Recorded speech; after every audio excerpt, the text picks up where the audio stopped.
বিসমিল্লাহির রহমানির রহিম। বাইরে অনেক বৃষ্টি হচ্ছে। গাড়ির মধ্যে কোনো আবহাওয়া নেই, গাড়ির মধ্যে কোনো বাতাস ঢোকার ওয়ে নাই।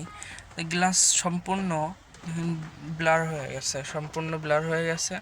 ইভেন এগুলো পরিষ্কার করার জন্য আমাদের কি করতে হবে? আমরা সবসময় ঘাবড়ে যাই। এখন আমাদের জন্য করণীয় সেটা হচ্ছে, আমরা প্রথমে স্টার্ট দিয়ে দিব, ব্রেকে পা রেখে পুশ বাটনে আমরা প্রেস করলাম। প্রেস করার পর স্টার্ট হলো। এখন বৃষ্টির কারণে গাড়িটাও ঠান্ডা হয়ে যাচ্ছে, তা দেখছেন এখন হিটারটাও নীল আলোতে পরিণত হয়ে যাচ্ছে। একটু ওয়েট করি। ওয়েট করার পর আমরা গ্লাসটা পরিষ্কার করার ওয়ে নিব। এর মাধ্যমে আমরা চেক করতে পারি যে ওই পারে আমাদেরকে পরিষ্কার হয় কিনা। দেখেন ওই পারে পরিষ্কার হবে না, কারণ ওই পারে যে দিলে শুধু উপরে পানিটাই যাবে, তবে পরিষ্কার হবে না। আমরা ঘোলাটে, আমরা এই অবস্থাতে কখনোই গাড়ি চালাতে পারবো না। সামনে কি আছে কিচ্ছু দেখা যাচ্ছে না, সামনে কিচ্ছু দেখা যাচ্ছে না। তো আমাদের করণীয় কি? তখন আমরা এসিটা অন করে দিব। এসিটা অন করে দেওয়ার পরে আমরা উইন্ডোতে বাতাস দিব। তার জন্য বাটনটা প্রেস করলাম, একটু অপেক্ষা করবি। একটু অপেক্ষা করার পরে দেখব যে আমাদের সামনের গ্লাস, সাইডের গ্লাস, পিছনের গ্লাস সবগুলো পরিষ্কার হয়ে গেছে। আস্তে আস্তে নিচে থেকে পরিষ্কার হইতে হইতে হইতে হইতে উপরে উঠবে। আমরা দেখতে থাকি এবং উপভোগ করি। ধন্যবাদ। এতে হাইপার হওয়ার কিছুই নাই, ভয় পাওয়ারও কিছুই নাই। বৃষ্টির মধ্যে এরকম হয়।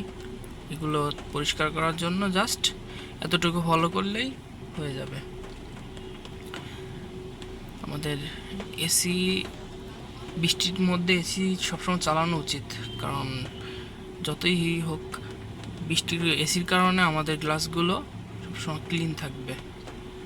সো আমাদের বৃষ্টিতে এসি ছেড়ে দিয়ে আমাদের এই সামনের উইন্ডো বাটনটা, সামনের গ্লাসের বাটনটাতে বাতাস দেওয়ার জন্য এটা প্রেস করে রাখতে হবে। জাস্ট এতটুকুই, ঘাবড়ানোর কিছুই নাই। যারা জানেন তাদের জন্য না, যারা জানেন না ভিডিওটা তাদের জন্য। এখন দেখি কিভাবে পরিষ্কার হয়। দেখেন আস্তে আস্তে ওইখানে নিচে থেকে পরিষ্কার হইতে হইতে আসতেছে। দেখলে হয়তো বুঝতে পারবেন, হয়তো পরিষ্কার হচ্ছে। ওই কোনা দিয়ে পরিষ্কার হচ্ছে, আস্তে আস্তে সম্পূর্ণ ক্লিয়ার হয়ে যাবে। এবং কি এর থেকে আরেকটু যদি চান যে না আমি এত সময় নেই বসে থাকার, কখন পরিষ্কার হবে না হবে, তার জন্য কি করতে পারেন, গ্লাসটা হালকা নামিয়ে বাইরের আবহাওয়াটা একটু ভিতরে প্রবেশ করাই দিতে পারেন।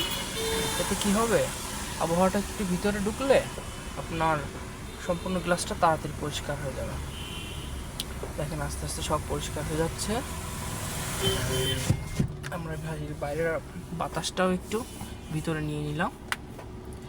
এর কারণে কি হবে, আস্তে আস্তে পরিষ্কার হয়ে যাবে।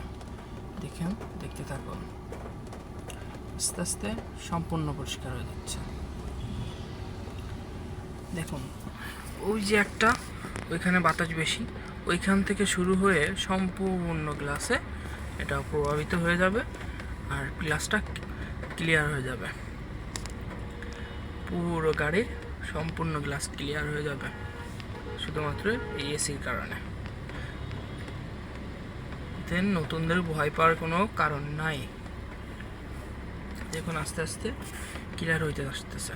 আমরা এখন দেখতে পাচ্ছি কিছুটা নিচের দিকে পরিষ্কার হয়ে যাচ্ছে, উপরের দিকে এখনও ক্লিয়ার হয়নি, বাট হবে। এগুলো ই করলেও হয়, মুছলে ভিতর বাইরে মুছলেও কাজ হয় না, কারণ এটাতে বাতাস লাগে। এসির বাতাসটা এই কারণে গাড়িতে খুব প্রয়োজন। গাড়িটা যত বৃষ্টির মধ্যে ভাপসে ছিল, এই কারণে এটা এমন হয়েছিল। এখন আস্তে আস্তে ক্লিয়ার হয়ে যাচ্ছে। আমরা বাতাসটা ছেড়ে দিয়ে রাখি। এখন দেখুন সম্পূর্ণ পরিষ্কার হয়ে গেছে। এখন আমরা চালানোর জন্য প্রস্তুত। আমরা সামনের দিকে নেব, কোনো সমস্যা নাই। এতটুকু বাতাসে 2-4 মিনিটের বাতাসে সম্পূর্ণ পরিষ্কার, তো ভয় পাওয়ার কিছুই নাই। ধন্যবাদ। আবার দেখা হবে অন্য কোনো ভিডিওতে।